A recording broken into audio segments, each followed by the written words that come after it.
Selamat pagi teman-teman. Pada hari Minggu ini kita akan memulai ibadah. Sebelum kita memulai ibadah, mari kita bersatu dalam doa. Allah Bapa yang berada di kerajaan surga yang mulia Tuhan, terima kasih atas berkat-Mu Tuhan. Engkau membimbing kami, Engkau menuntun kami, Engkau membangunkan kami pada hari ini Tuhan untuk mengikuti ibadah. Kiranya Engkau berkati kami, siapkanlah hati kami Tuhan untuk mengikuti ibadah pada hari Minggu ini. Berkati kami Tuhan agar kami dapat mengikuti dengan baik Tuhan, sehingga nanti dapat kami terapkan petunjuk firman kami sehari-hari. Berkati dari awal pertengahan hingga akhir Tuhan, siapkanlah hati kami. Kami yakin dan percaya Engkau memberkati kami dan melindungi kami Tuhan. Hanya di dalam nama Tuhan Yesus kami berdoa dan ucap syukur. Haleluya, Immanuel, amin.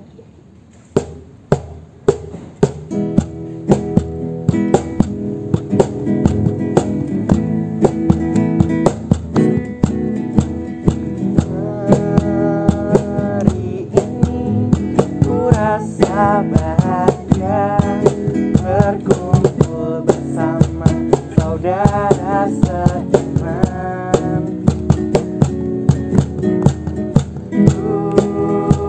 Tuhan Yesus persatukan kita tanpa memandang di antara kita.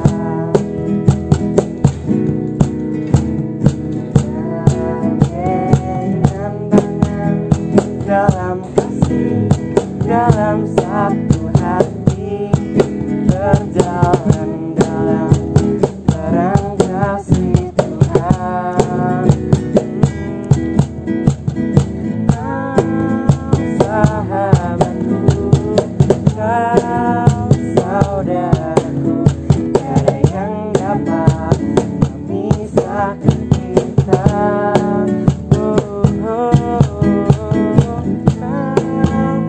Sahabatku, kau saudaraku, tiada yang dapat memisahkan kita.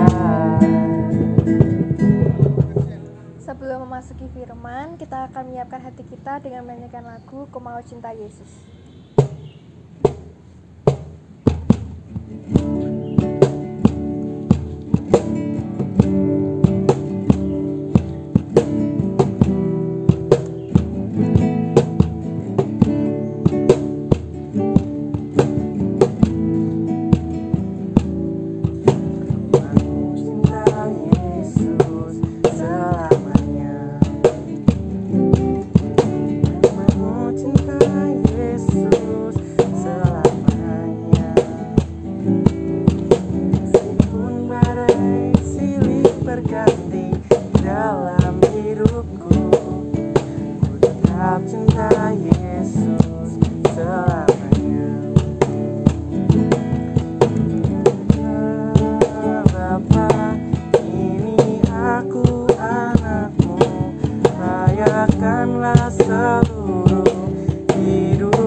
Salam adik-adikku semua, para remaja GKJ Salatiga yang saya kasih dan dikasihi oleh Tuhan Yesus Kristus.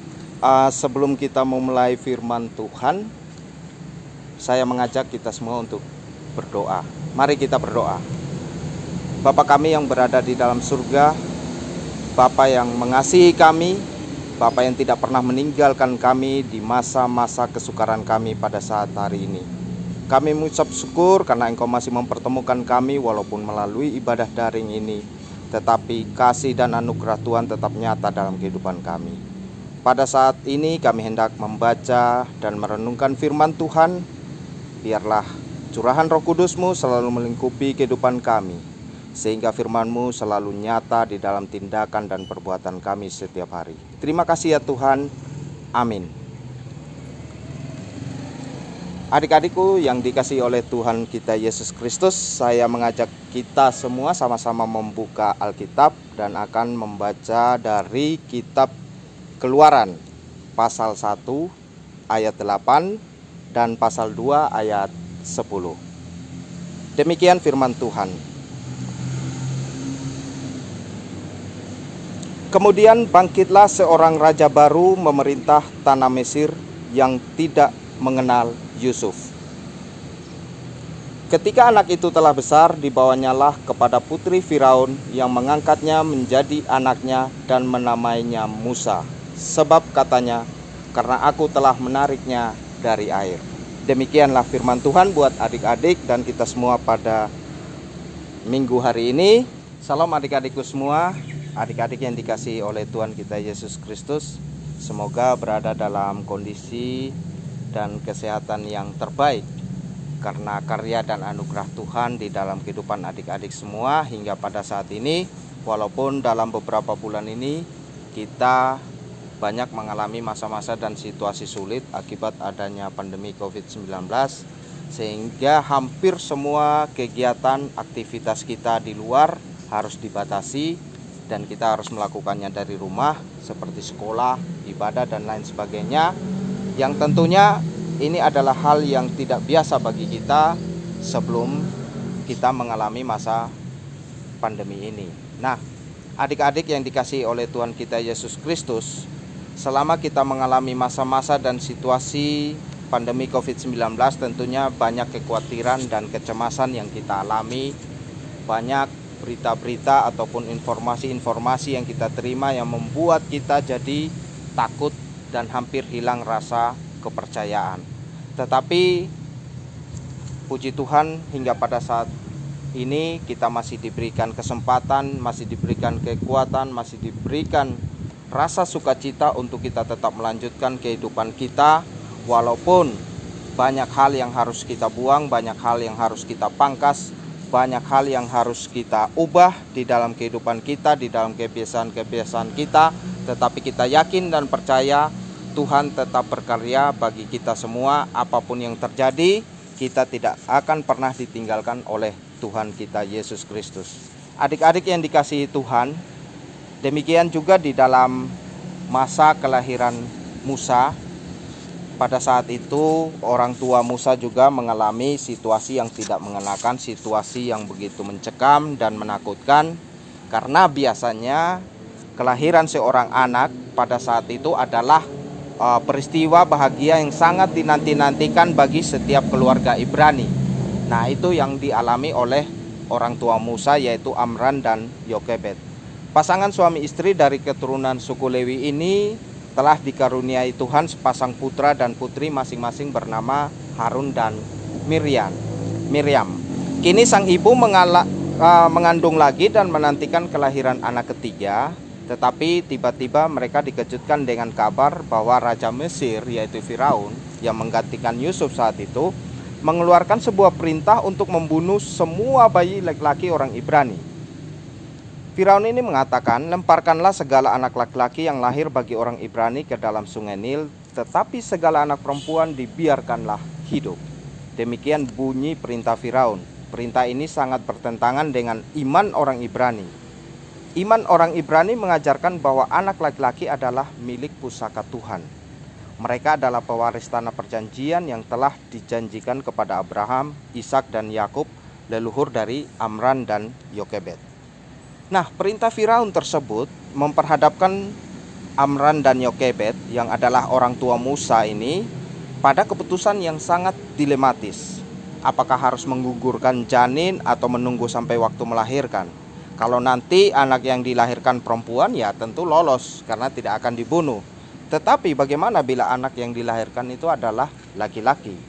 Nah, mereka berharap semoga yang lahir itu adalah perempuan. Tetapi kejadian yang terjadi di dalam kehidupan mereka berkata sebaliknya, justru yang lahir itu adalah anak laki-laki, yaitu Musa. Nah, ketika tiba melahirkan, itu Yokebed melihat anaknya wajah mungil laki-laki yang begitu rupawan, ada rasa bahagia, ada rasa kegembiraan yang luar biasa. Namun di balik itu ada rasa sedih yang memenuhi kehidupan keluarga ini.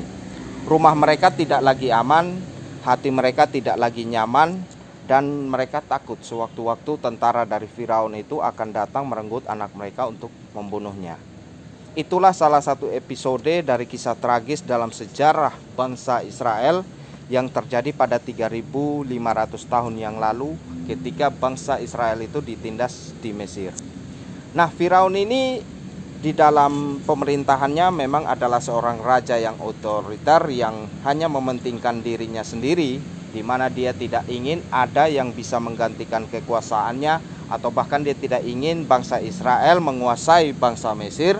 Makanya dia mengeluarkan perintah atau yang saat ini kita sebut dengan genosida, yaitu pembantaian dan pembunuhan massal terhadap suatu bangsa atau suatu ras atau suatu suku supaya tidak memenuhi bumi ini. Nah, jika berada dalam situasi sulit dan penuh risiko, kira-kira apa yang harus kita lakukan? Bagaimana cara kita menghadapinya? Apakah kita mundur sebelum berjuang, atau kita pasrah tanpa usaha, atau kita harus menghadapinya habis-habisan? Sama dengan kita ketika menghadapi situasi masa pandemi COVID-19, apakah kita hanya tetap berdiam di rumah, kita pasrah dengan kondisi dan keadaan yang kita hadapi, atau ada cara-cara kreatif, atau ada kegiatan-kegiatan tertentu, atau ada ide-ide tertentu yang harus kita lakukan sehingga kita tidak tinggal diam di dalam kungkungan rasa ketakutan dan kecemasan kita. Nah, saat penyelamatan bayi Musa tentunya ada beberapa orang yang sangat berperan penting, yaitu para bidan. Di sini ada bidan yang bernama Shifra dan Pua, yang sebenarnya mereka ini adalah orang-orang yang beriman, orang-orang yang takut akan Allah, sehingga mereka sangat enggan atau tidak tega untuk membunuh bayi Ibrani, karena mereka tahu bahwa membunuh bayi Ibrani itu adalah suatu dosa terbesar bagi mereka. Namun keinginan ataupun tindakan mereka untuk menyelamatkan bayi Ibrani ini sangat bertentangan dengan aturan Raja Firaun. Tentunya kalau melawan aturan seorang raja pada zaman dulu pasti adalah hukuman mati. Tetapi ini ada suatu keberanian yang sungguh luar biasa, karena mereka percaya dan apa yang mereka lakukan itu benar di hadapan Tuhan, walaupun mereka harus berhadapan dengan ancaman daripada Raja Firaun. Nah, ada satu orang lagi di dalam keluarga Musa, yaitu Miriam, sang kakak yang sangat berperan di dalam penyelamatan Musa ketika menempatkannya di air. Dan pada akhirnya Allah juga berkarya lewat putri Firaun yang menemukan Musa di air saat itu dan mengangkatnya menjadi anak dan menempatkan Musa itu di dalam kerajaan Raja Firaun itu sendiri. Nah, peran daripada orang-orang ini, daripada putri Firaun, daripada Pua dan Shifra yang adalah bidan yang menyelamatkan Musa, juga peran daripada ibu daripada Musa untuk menyelamatkan Musa, tentunya memberi teladan bagi kita, khususnya bagi adik-adik remaja, di mana di tengah-tengah situasi yang sulit, di tengah-tengah situasi yang penuh ancaman, di tengah-tengah situasi yang penuh kekhawatiran, masih ada harapan, masih ada semangat, masih ada keberanian untuk melakukan tindakan-tindakan walaupun itu sangat bertentangan dengan suatu aturan, yang mana aturan itu sebenarnya yang dibuat oleh Raja Firaun adalah aturan untuk membunuh bayi laki-laki. Mereka berani menghadapi tantangan, mereka berani menghadapi ancaman Raja Firaun, karena mereka yakin dan percaya bahwa Allah tidak akan pernah meninggalkan mereka. Nah, Allah juga berkarya lewat putri Firaun, yang walaupun notabene keluarga daripada Raja Mesir ini bukan keluarga yang percaya Allah, tetapi Allah tetap bertindak lewat orang-orang yang pantas dipilihnya untuk melakukan karya-karyanya di dunia. Nah, bagaimana dengan kita para remaja zaman sekarang ini? Kita mau mengikuti contoh yang mana? Apakah kita mau menjadi seperti putri Firaun yang penuh rasa iba dan berbelas kasih, atau kita juga menjadi seperti para bidan ini yang berani bertindak di tengah-tengah kecaman, di tengah-tengah ancaman, di tengah-tengah kecemasan, yang penuh harapan? Mereka pun memiliki niat yang baik di dalam melaksanakan perintah Tuhan. Atau kita mau menjadi seperti Firaun yang hanya mengurus kepentingannya sendiri, memakai aturannya sendiri untuk membasmi orang-orang Israel saat itu. Bagi generasi remaja pada zaman sekarang ini, di mana generasi yang milenial, generasi yang zaman now, yang kita sebut biasanya dengan istilah-istilah dengan gaul generasi zaman sekarang ini sering berpusat pada dirinya sendiri dan hanya ingin memuaskan keinginannya sendiri. Nah, generasi ini sebenarnya nggak ada beda dengan Firaun. Selalu mementingkan keinginannya sendiri, apa yang dia inginkan itu harus terlaksana, itu harus terpenuhi. Pola pikir dan gaya hidup remaja sekarang terbiasa dengan perkembangan yang ada sekarang ini, di mana perkembangan teknologi di zaman modern ini sangat mempengaruhi daripada pemikiran dan gaya hidup daripada remaja kita pada saat ini. Nah, itulah sikap-sikap dari para pribadi yang menghantar Musa kecil selamat dan bertumbuh besar. Pribadi-pribadi itu adalah kakaknya Miriam, terus kemudian ada bidan Sifra dan Pua, dan juga yang akhirnya ada peran daripada putri Firaun yang memelihara Musa hingga besar. Nah, tentunya dalam pribadi-pribadi ini tidak lepas dari peran dan karya Allah di dalam kehidupannya, sehingga menghantar Musa tetap selamat dan pada akhirnya bisa memimpin bangsa Israel untuk keluar dari tanah Mesir. Nah, kembali kepada kita remaja zaman sekarang, dari setiap pribadi yang ada ini, manakah pribadi-pribadi yang harus kita contohi? Apakah kita ingin menjadi pribadi yang penuh belas kasihan? Apakah kita ingin menjadi pribadi juga yang pemberani, yang punya niat menyatakan segala sesuatu dengan benar? Atau apakah kita ingin menjadi pribadi seperti Firaun yang hanya mementingkan diri sendiri, yang egois, yang penuh kekerasan, yang tidak memiliki hati nurani? Atau kita mau menjadi pribadi seperti apa? Tentunya kehidupan zaman Musa yang dulu berbeda dengan sekarang. Generasi remaja zaman sekarang kebanyakan hanya berpusat pada diri sendiri dan ingin memuaskan keinginannya saja. Pola pikir dan gaya hidup remaja sekarang terbiasa dengan hal-hal yang begitu glamor, apalagi dengan sebutan anak zaman now atau zaman milenial. Kebanyakan remaja sekarang terbiasa berbelanja, membeli barang yang mereka inginkan, bukan yang mereka butuhkan. Dan juga banyak contoh-contoh dari pola dan perilaku remaja sekarang ini yang tentunya sangat bertentangan dengan kebenaran firman Tuhan. Ada beberapa contoh yang dapat saya sebutkan di sini. Misalnya, ketika bangun tidur, itu yang dicari adalah handphone. Dan setiap hari hampir selama dari bangun tidur sampai mau tidur kembali, pasti selalu aktif di media sosial. Kemudian lebih sering bergaul di dunia maya ketimbang dunia nyata. Kalau kita lihat remaja sekarang itu sering berhadapan dengan handphone, walaupun teman-temannya ada di hadapannya atau dia berada di kumpulan manapun, tapi yang dipegang itu, yang diajak bicara, yang diajak ngobrol itu adalah handphonenya. Terus kemudian remaja sekarang tidak suka dinasehati, lebih banyak mengkritik ataupun suka membantah. Terus kemudian suka mengikuti gaya kebarat-baratan, baik dari sisi penampilan, pakaian, ataupun cara dia makan, ataupun menu makanan. Itu pun semua mengikuti gaya kebarat-baratan. Terus ada remaja yang masih di bawah umur pun sudah suka pacaran, nongkrong bersama pacarnya. Apalagi kalau malam minggu itu saya sering melihat banyak para remaja kita nongkrong di kafe atau di pinggir-pinggir jalan atau di trotoar yang ada tempat duduk.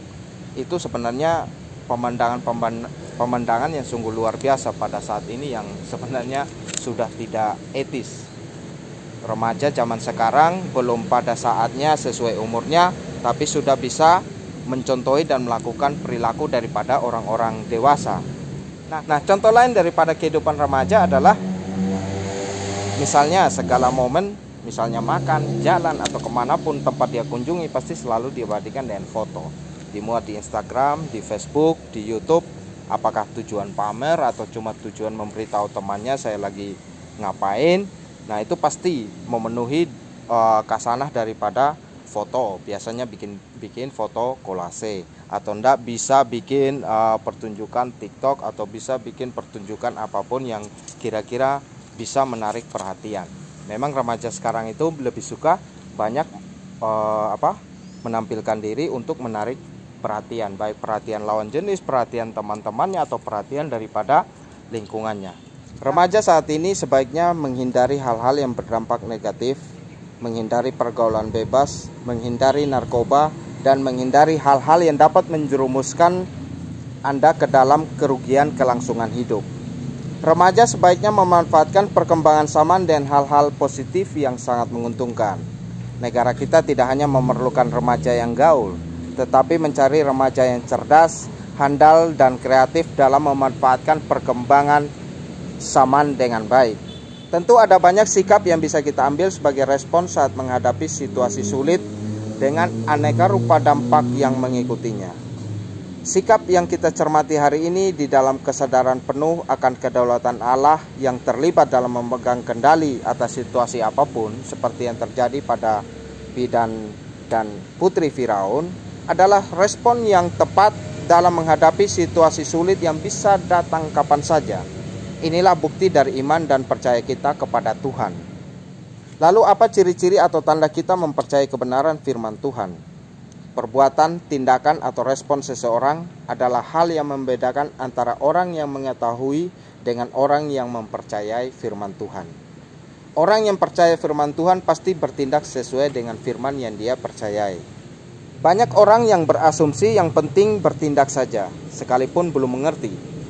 Hal seperti itu keliru dan tidak alkitabiah. Justru kita perlu mengerti kebenaran terlebih dahulu, lalu mempercayai kebenaran tersebut dan kemudian bertindak berdasarkan kebenaran tersebut. Itulah alasan kita menyebutnya tindakan atau perbuatan iman. Dengan arti kata lain, tindakan atau perbuatan yang dilakukan akibat kita percaya kebenaran firman Tuhan. Saya berikan contoh. Jika kita lumpuh dan percaya kesembuhan, mungkinkah kita terus-menerus berbaring di tempat tidur? Tentu saja tidak. Sampai satu titik kita akan berusaha bangkit dari tempat tidur dan mulai mencoba berjalan. Itu tanda kita percaya. Jika kita terus-menerus berbaring di tempat tidur, itu hanya menunjukkan bahwa kita tidak percaya kesembuhan. Adik-adikku yang dikasihi Tuhan Yesus, kisah tentang Musa yang lolos dari upaya pembunuhan massal pada 3.500 tahun yang lalu memberi pelajaran berharga bahwa ancaman terhadap keselamatan anak-anak masih terus berlangsung sampai hari ini. Mungkin bukan ancaman pembunuhan atau pembantaian massal, namun kejahatan digital semisal cybercrime sedang mengintai anak-anak kita. Kejahatan jenis ini bahkan menerobos masuk hingga ke ruang-ruang privat yang sulit terdeteksi oleh orang tua melalui penggunaan gadget yang tidak terkontrol. Sebagaimana Yokebed, Miriam dan Putri Firaun melindungi Musa kecil dari kekejaman Firaun, demikian pula para orang tua dan gereja masa kini memiliki tanggung jawab untuk melindungi anak-anak dari aneka kejahatan, baik konvensional maupun cyber. Firman Tuhan hanya dapat mengubahkan kehidupan ketika kita mempercayai firman tersebut. Tidak peduli seberapa banyak firman Tuhan yang kita ketahui, jika kita tidak mempercayainya, hal tersebut tidak akan membawa keuntungan apapun bagi hidup kita. Dan sampai hari ini, tindakan apa yang sudah Anda lakukan untuk menunjukkan bahwa Anda benar-benar percaya kepada apa yang Tuhan sudah katakan kepada hidup Anda? Apa saja yang kamu minta dan doakan, percayalah bahwa kamu telah menerimanya. Ketika Anda mengatakan percaya kepada apa kata Tuhan, hal itu akan terlihat dari tindakan apa yang Anda lakukan.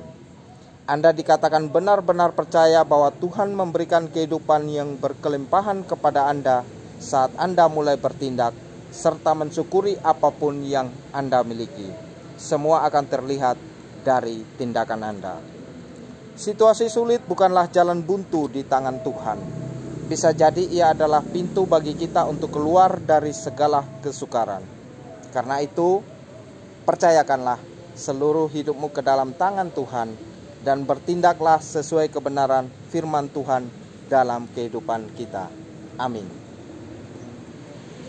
Adik-adik yang dikasihi oleh Tuhan Yesus Kristus, mari kita akhiri firman Tuhan pada saat ini dengan kita berdoa. Terpujilah namamu ya Tuhan, kami mengucap syukur atas firman Tuhan yang sudah kami terima. atas ajaran Tuhan di dalam kehidupan kami, petunjuk-petunjuk apa yang harus kami lakukan di dalam tindakan sebagai bentuk iman dan percaya kami. Terima kasih ya Tuhan, karena Engkau memberikan kami kesempatan untuk kami hidup di dalam situasi-situasi saat ini ya Tuhan. Biarlah kami terus dibimbing agar kami tetap yakin dan percaya bahwa Tuhan tidak pernah meninggalkan kehidupan kami sekalipun dalam situasi-situasi seperti ini. Tuhan, inilah doa dan sembahyang kami. Hanya di dalam nama anak Yesus Kristus kami panjatkan doa ini kepada Bapa di surga. Amin. Mari kita bersama-sama untuk mengucapkan pengakuan iman rasuli. Aku percaya kepada Allah, Bapa yang Maha Kuasa, Khalik langit dan bumi, dan kepada Yesus Kristus, anaknya yang tunggal Tuhan kita, yang dikandung daripada Roh Kudus, lahir dari anak darah Maria, yang menderita sengsara di bawah pemerintahan Pontius Pilatus, disalibkan, mati dan dikuburkan, turun ke dalam kerajaan maut. Pada hari yang ketiga, bangkit pula dari antara orang mati, naik ke surga, duduk di sebelah kanan Allah Bapa yang Maha Kuasa, dan akan datang dari sana untuk menghakimi orang yang hidup dan yang mati. Aku percaya kepada Roh Kudus, gereja yang kudus dan am, persekutuan orang kudus, pengampunan dosa, kebangkitan daging, dan hidup yang kekal. Sekarang kita akan mempersembahkan persembahan kita diiringi dengan lagu Kecaplah dan Lihatlah.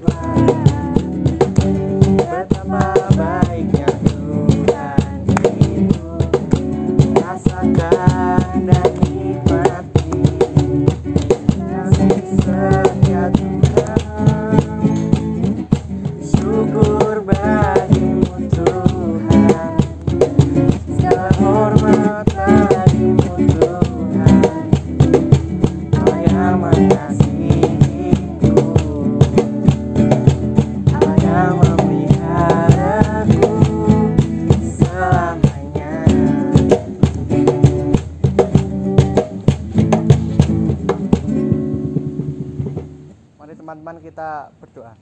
Allah Bapa yang berkuasa dalam kerajaan surga ya Tuhan, berkatilah bangsa dan negara kami ya, dan semoga terhindar dari bencana ya, dan semoga landa COVID-19 ini semoga segera berakhir ya, dan kiranya berkati orang tua kami yang sedang sakit atau sedang bekerja, dan Kau beri kesehatan ya, dan keselamatan, dan juga berkati teman-teman kami yang sakit, Kau beri kesembuhan ya Tuhan, karena Kau dokter di atas segala dokter ya, dan kami akan menutup doa ini dengan doa yang telah Engkau ajarkan. Bapa kami yang di surga, dikuduskanlah namamu, datanglah kerajaanmu, jadilah kehendak-Mu di bumi seperti di surga.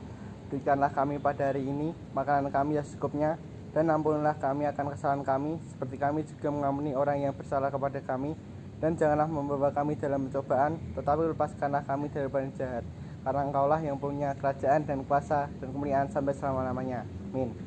Untuk mengakhiri ibadah pada hari ini, mari teman-teman kita menyanyikan lagu pujian Terima Kasih Tuhan.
Terima kasih teman-teman. Selamat hari Minggu, Tuhan Yesus memberkati.